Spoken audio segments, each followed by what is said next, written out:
All right. Minerals. This is one of my favorites to teach, so I really hope that you enjoy it. I'm going to try to show you as many things as I can, but it's going to be hard for you to see. So I'll probably do another video that I'll be able to show you the minerals as I go along. So, minerals. This is a page in your reference tables. In fact, it is page 16. It is the very last page on your reference table. I want you to flip to it. Get it right now. Take a look at it because I'm going to go over it a little bit. I'm going to explain what each one of these things is throughout this entire video, but I'm going to show you where they are on this reference table. The luster, I'm going to explain what that is. You have hardness. Then you have cleavage or fracture, which is how it breaks. You have common colors. You have distinguishing characteristics, so what makes it different from other things. You have some of the uses. Here's the chemical composition. If you're not sure what some of those elements are, they actually have a key down here at the bottom that you can compare them to. And then you have the mineral names. So if you have not gotten out to your reference table right now, you probably should, because I'm standing like 1.5 feet away from this and I can't even read them because it's that fuzzy. But you can at least see where these different areas are. So make sure you have your reference table out. Now, what a mineral is a natural occurring crystalline inorganic substance that has a unique physical and chemical property. I'm going to go through each one of those in a minute, but you need to make sure that you have all of those written into your note packets. And the physical properties are the result of the internal arrangement of atoms.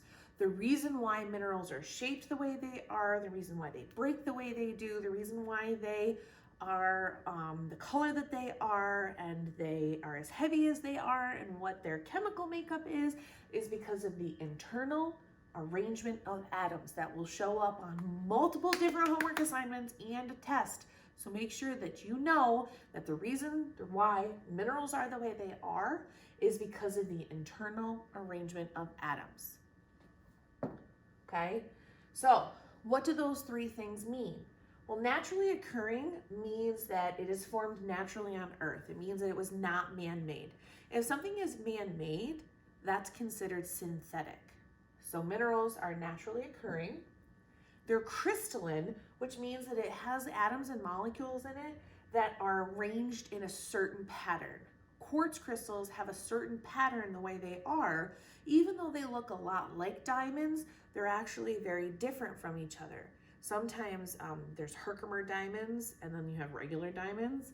Herkimer diamonds, they look like diamonds, kind of, but if you were to do a hardness test on them, you would know that diamonds were a lot harder than Herkimer diamonds, because Herkimer diamonds are actually quartz crystals.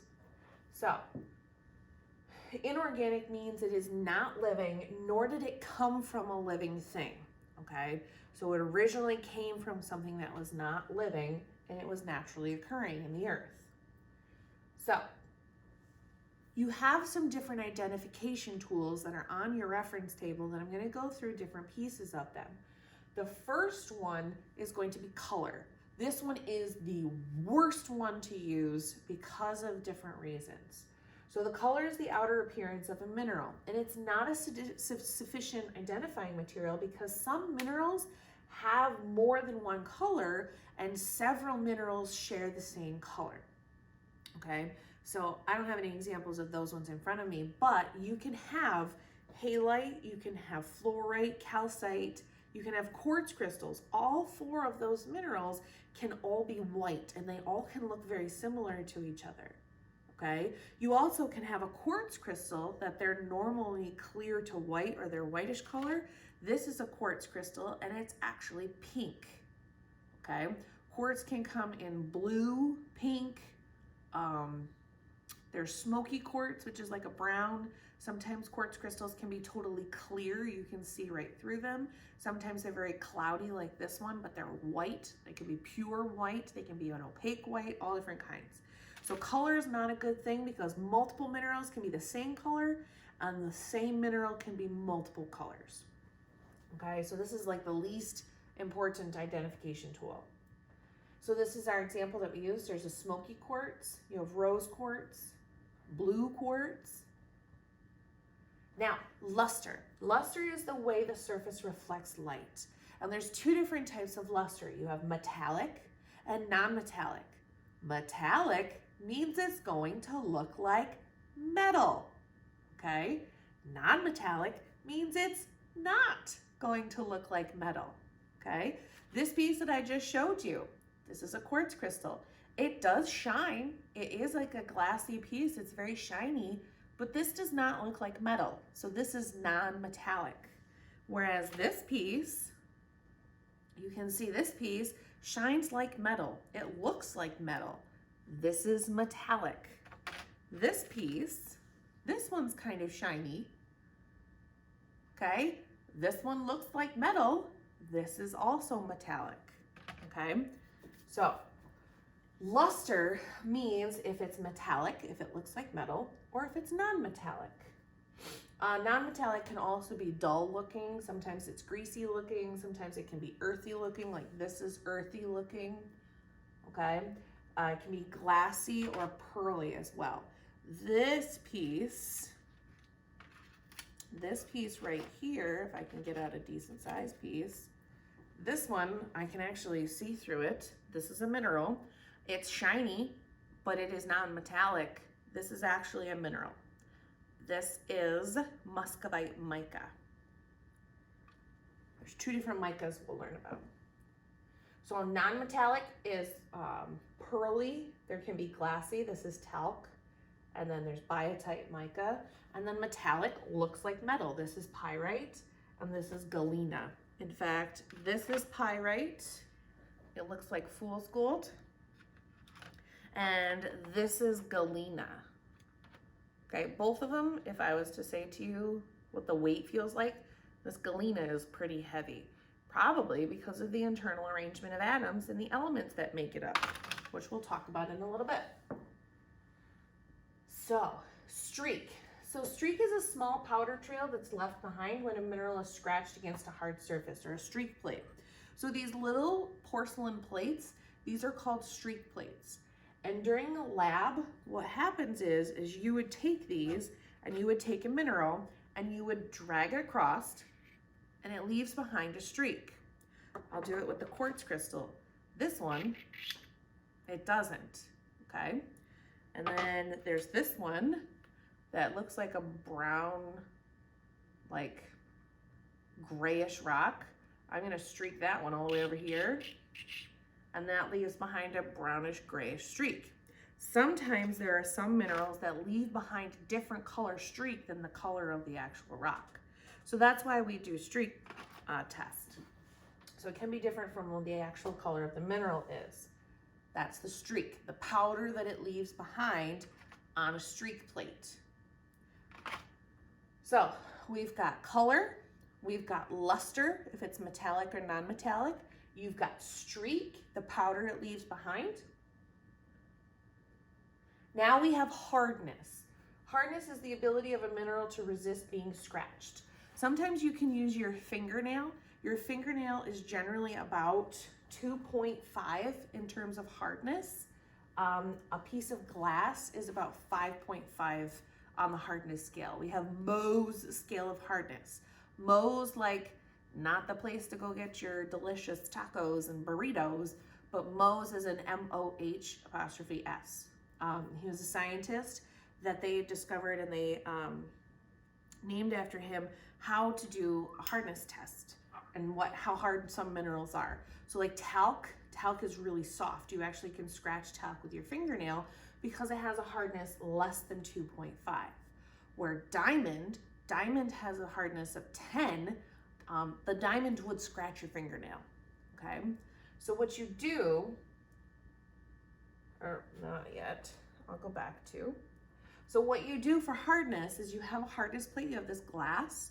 So what you'll do is to see if it's more than 5.5, you'll take your mineral and you will scratch it all along the glass, and you'll see if it leaves behind a scratch. This one in the case it did. I'm sorry, it's really hard for you to see, but say that I take something like this mica and I do a scratch test with the mica. not so much. So this is less than 5.5.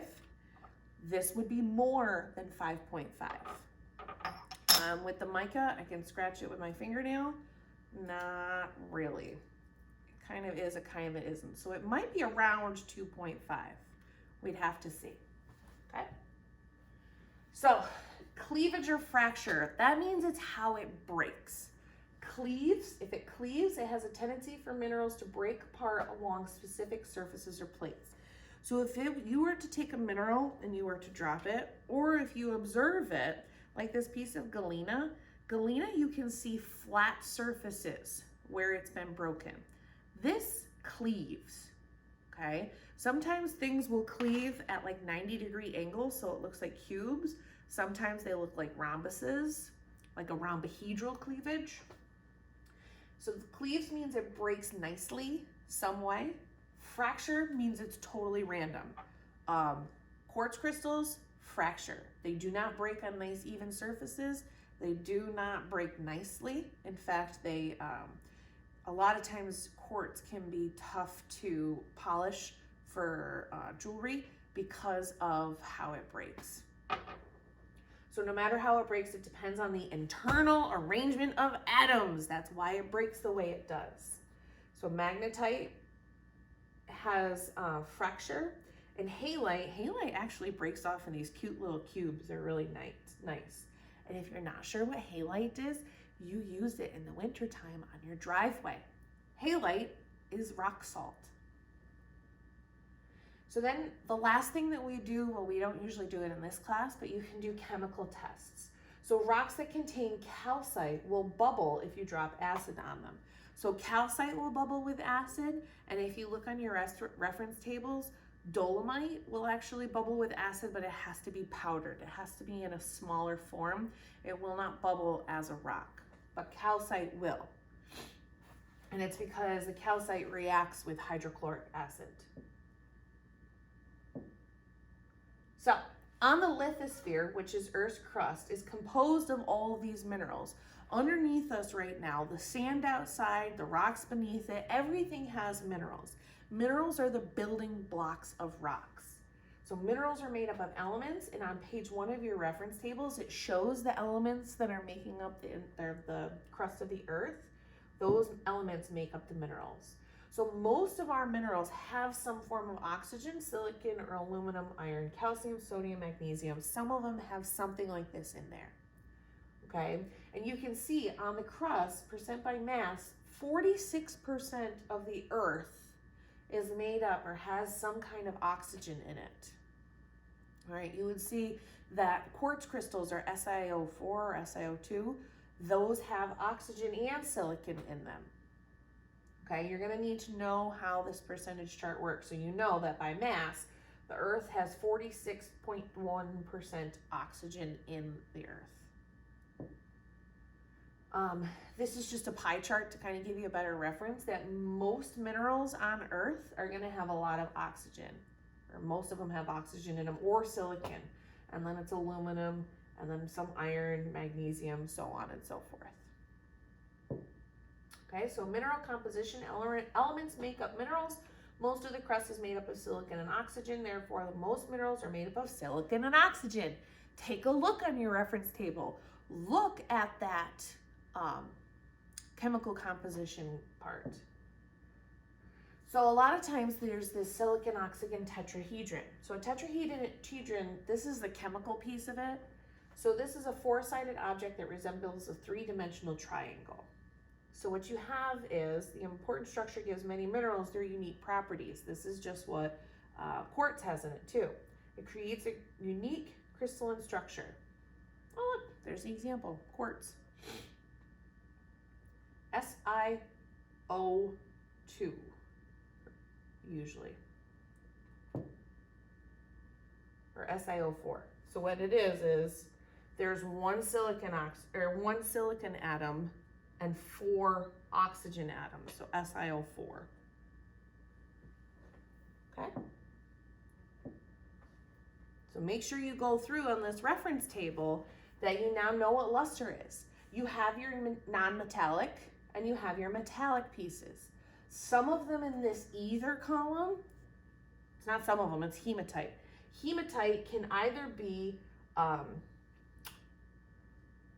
it can be shiny, which is going to be the metallic one. So the hardness for the metallic hematite is actually larger, where you have the earthy one, which the hardness is way less. In fact, this is the earthy hematite. It's very light, it powders very easily, okay? Whereas this one is the metallic hematite, and it actually, when you powder it, the red is a very similar color. This one's a little bit darker, but there is significant amounts of red in it, okay? Hardness, how hard it is. So your fingernail is 2.5 and the piece of glass is 5.5. So the hardness, the 1 to 2 ones are very soft, and then you go through and it gets harder as you go down. Garnet is actually the hardest on this chart, okay? Why don't we have diamond on this chart? Because you cannot find diamonds in New York State. This chart is based off of the most common minerals that you can find in New York State. So then you go to cleavage or fracture. If it cleaves nicely and it breaks nicely, there's a check mark on that side, and if it fractures, it's on the opposite side. Then you have your common colors that you're going to follow.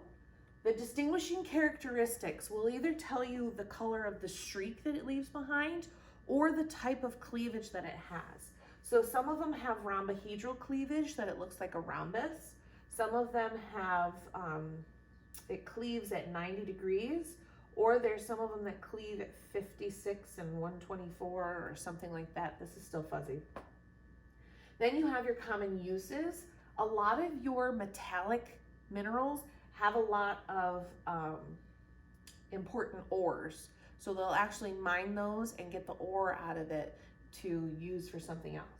Again, you have your chemical composition. Check out for those SiOs all over the place. Lots of silicon, lots of oxygen, lots of aluminum around there too. And if you're not sure, remember that the chemicals are down here. And then you have the actual name of the minerals. Good stuff.